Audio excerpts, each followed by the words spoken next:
എനിക്ക് അമ്മയോട് ഇത്തിരി സംസാരിക്കാനുണ്ട്. മോളെ, മോൾ എത്രയും പെട്ടെന്ന് ഈ വീട്ടിൽ നിന്ന് പോണം. ഇല്ലെങ്കിൽ നിന്റെ അച്ഛന്റെ പ്രായമുള്ള ആളുടെ കൂടെ ജീവിക്കേണ്ടി വരും. സ്വന്തം തീരുമാനങ്ങൾ നടപ്പാക്കാൻ ഏതറ്റം വരെയും പോവും. എന്തായാലും എന്നെ പിടിച്ചുകെട്ടി കല്യാണം കഴിപ്പിക്കാനൊന്നും ആർക്കും പറ്റില്ലല്ലോ. ആരുടെ താലിക്ക് മുമ്പിൽ തലവനിക്കണമെന്ന് എന്റെ തീരുമാനം മാത്രം. അതോർത്ത് അമ്മ വെറുതെ ടെൻഷനാവണ്ട. ഇനി അതിന്റെ പേരിൽ വഴക്കം വക്കാണോ ഒന്നും വേണ്ട. അച്ഛനറിയാതെ മോൾ ഇവിടുന്ന് പൊയ്ക്കോ. സത്യന്റെ അടുത്ത് ചെന്ന ഓക്കൊരു ജോലി ശരിയാക്കി തരും. അമ്മയും SP അങ്കിളും തമ്മിലുള്ള ബന്ധം എന്താ?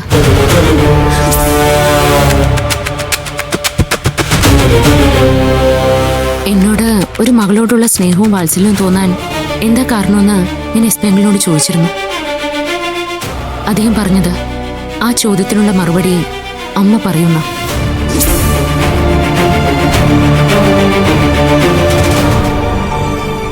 എന്റെ അച്ഛൻ എന്നോടൊട്ടും ഇഷ്ടമില്ലെന്നും ഒരു മോളെ പോലെ അല്ല എന്നോട് പെരുമാറുന്നെന്നും ഞാൻ ചെറിയ കുട്ടിയായിരുന്നപ്പോൾ തന്നെ മനസ്സിലാക്കിയതാ.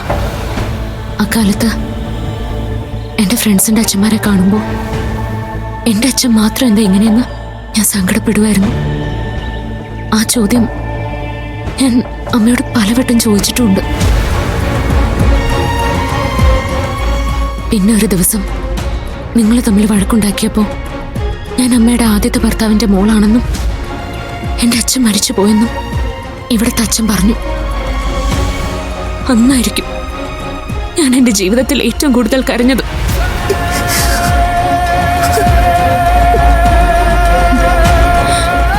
കുറച്ചുകൂടി തിരിച്ചറിയാനുള്ള പ്രായമായപ്പോ എന്റെ ശരിക്കുള്ള അച്ഛന്റെ ഒരു ഫോട്ടോ എങ്കിലും കയ്യിലുണ്ടോന്ന് ഞാൻ പലതവണ അമ്മയോട് ചോദിച്ചതാ. അപ്പോഴൊക്കെ അമ്മ കരഞ്ഞതല്ലാതെ എനിക്കൊരു മറുപടി തന്നില്ല. പക്ഷെ ഇന്ന് എന്റെ ചോദ്യത്തിന് അമ്മ ഉത്തരം പറഞ്ഞേ പറ്റൂ. ഇവിടുത്തെ അച്ഛൻ പറഞ്ഞ പോലെ SP അങ്കിളാണോ എന്റെ അച്ഛൻ? അല്ല, സത്യനെ കുറിച്ച് മോൾ അങ്ങനെ ചിന്തിക്കുക കൂടി ചെയ്യരുത്.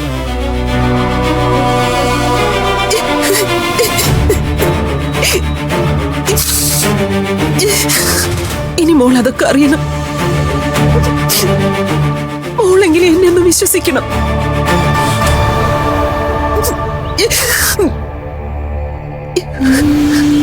സത്യൻ നിന്റെ അച്ഛന്റെ ഏറ്റവും അടുത്ത കൂട്ടുകാരനായിരുന്നു. അന്നത്തെ കാലമല്ലേ, ഞങ്ങളുടെ ബന്ധത്തിന് എതിർപ്പുകൾ പലതായിരുന്നു. അതെല്ലാം മറികടക്കാൻ ഞങ്ങളെ സഹായിച്ചത് സത്യനാ. ഒരു രക്ഷകന്റെ സ്ഥാനത്ത് നിന്ന് സത്യൻ ഞങ്ങളെ സംരക്ഷിച്ചു, ഒരുമിച്ച് ജീവിക്കാൻ സഹായിച്ചു.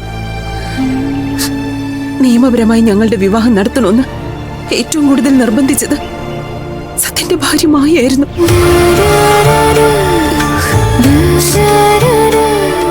ഒടുവില് ഞങ്ങളുടെ രജിസ്റ്റർ വിവാഹം നടക്കുന്നതിന്റെ തൊട്ടു തലേന്ന് നിന്റെ അച്ഛൻ ഒരു അപകടത്തിൽപ്പെട്ട് മരിച്ചു.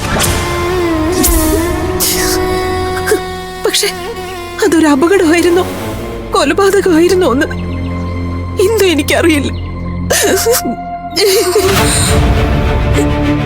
കൊലപാതകോ? ആരാ അച്ഛന്? ഇതിൽ കൂടുതലൊന്നും അച്ഛനെ കുറിച്ച് മോൾ എന്നോട് ചോദിക്കരുത്.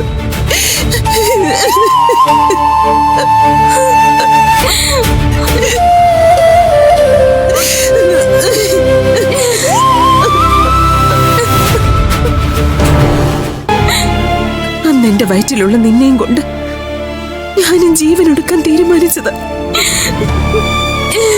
സത്യന എന്നെ ജീവിതത്തിലേക്ക് തിരിച്ചു കൊണ്ടുവന്നത്. നിനക്ക് വേണ്ടി ജീവിക്കാൻ സത്യൻ എന്നോട് ആവശ്യപ്പെട്ടു.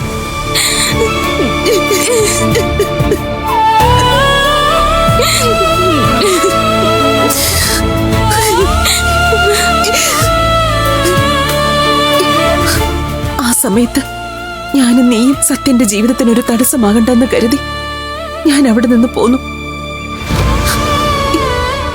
ഇനി ഒരിക്കലും പരസ്പരം കാണണ്ടെന്ന് തന്നെയാ ഞാൻ സത്യനോട് പറഞ്ഞത്. സത്യനെ കൊണ്ട് ഞാൻ സമ്മതിപ്പിച്ചു. ഇത്രയും കാലം ഞാൻ ആ വാക്ക് പാലിച്ചു. പിന്നെ എന്റെ വീട്ടുകാർ ഗോപേട്ടനുമായുള്ള വിവാഹം നടത്തി. വിവാഹം കഴിക്കാതെ എനിക്കൊരു കുഞ്ഞുണ്ടായി എന്ന ചീത്തപ്പേര് വരാതിരിക്കാൻ ഇതെന്റെ രണ്ടാം കല്യാണമാണെന്ന് എന്റെ അച്ഛനാ ഗോപേട്ടനോട് പറഞ്ഞത്. ആ ഒരൊറ്റ കാരണം കൊണ്ട് ഗോപേട്ടൻ ഇപ്പൊ സത്യനെ സംശയിക്കുന്നത്. എസ് പി അങ്കിളിനെ പിന്നെ കാണണ്ടെന്ന് അമ്മ തീരുമാനിച്ചത് എന്തുകൊണ്ടാ? നീയും നിന്റെ കൂട്ടുകാരിയും ഒരു വർഷത്തേക്ക് കാണണ്ടെന്ന് തീരുമാനം എടുത്തില്ലേ? അതുപോലെ എന്നാ അതിനേക്കാൾ ശക്തമായൊരു തീരുമാനമായിരുന്നു ഞങ്ങളുടേത്. സത്യന്റെയും മായയുടെയും കുടുംബജീവിതത്തില് ഞാൻ കാരണം പ്രശ്നങ്ങൾ ഉണ്ടാവരുതെന്ന് എനിക്ക് നിർബന്ധം ഉണ്ടായിരുന്നു. ഇല്ലെങ്കിൽ ഇന്നിപ്പോ നിന്റെ അച്ഛൻ പറഞ്ഞതുപോലെ പല കഥകളും സത്യനും കേൾക്കേണ്ടി വരുമായിരുന്നു. അതായിരുന്നു ശരിയായ തീരുമാനം. എസ് പി അങ്കിൾ നമ്മുടെ ജീവിതത്തിലേക്ക് കടന്നു വന്നതോടെ നമ്മുടെ സ്വസ്ഥത ഇല്ലാതായത്. അച്ഛന് സംശയമുള്ളതുകൊണ്ട് ഇനി എസ് പി അങ്കിളുമായിട്ട് നമുക്കൊരു ബന്ധവും വേണ്ടമ്മേ. അദ്ദേഹം ഇനി നമ്മുടെ കീർത്തിയുടെ ഭർത്താവിന്റെ അങ്കിള് മാത്രമായിരിക്കണം. അച്ഛനെ കൂടുതൽ വിഷമിപ്പിക്കരുത്.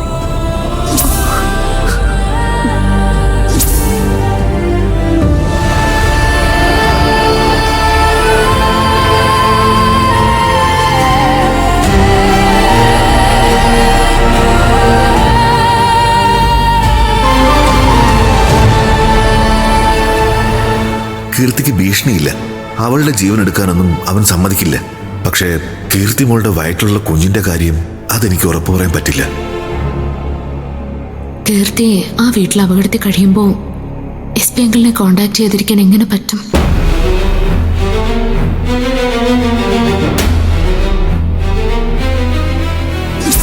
ഇതൊക്കെ എനിക്ക് വേണമെങ്കിൽ അളിയനെ അറിയിക്കാം.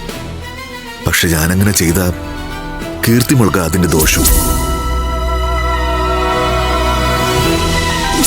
നീയും നിന്റെ കൂട്ടുകാരിയും ഒരു വർഷത്തേക്ക് കാണണ്ടെന്ന് തീരുമാനം എടുത്തില്ലേ? കീർത്തിയെ പോലെ തന്നെയാ എനിക്ക് ധ്വനിയും. ഇങ്ങനൊരവസ്ഥയിൽ ധ്വനിയാണെങ്കിൽ ഞാൻ എന്ത് ചെയ്യുമായിരുന്നു? എടി ശില്പേ,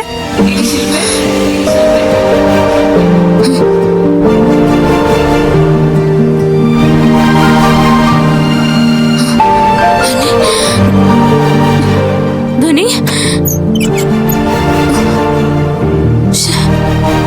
എവിടെ നമ്മളുടെ ശബ്ദം കേട്ട്? ഞാൻ ഇവിടെ ഉണ്ടടി ബുദ്ധുസേ.